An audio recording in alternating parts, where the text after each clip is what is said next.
प्रेग्नन्सीसाठी planning करताना आपण शरीराची काळजी घेतो, पण आपल्या दातांकडे लक्ष देतो का?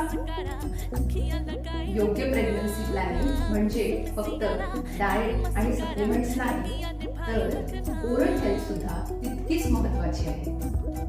कारण प्रेग्नन्सीच्या दरम्यान दातांचे एक्सरेज टाळले जातात. पहिल्या आणि शेवटच्या ट्रायमेस्टरमध्ये आपण खूप लेंथी ट्रीटमेंट असेल तर ती अवॉइड करतो. अॅनेस्थेशियाचा वापर अवॉइड करतो. त्यामुळे जर पेन किंवा डिस्कम्फर्ट असेल तर सहन करण्याशिवाय दुसरा पर्याय नसतो. म्हणूनच प्रेग्नन्सीच्या आधी एक प्रॉपर डेंटल चेकअप करून घेणं खरंच गरजेचं आहे. जर काही कॅव्हिटीज असतील तर त्यांचे फिलिंग्स आधीच करून घ्या. रूट कॅनल ट्रीटमेंटची गरज असेल तर ती देखील प्रेग्नन्सीच्या आधीच पूर्ण करून घ्या.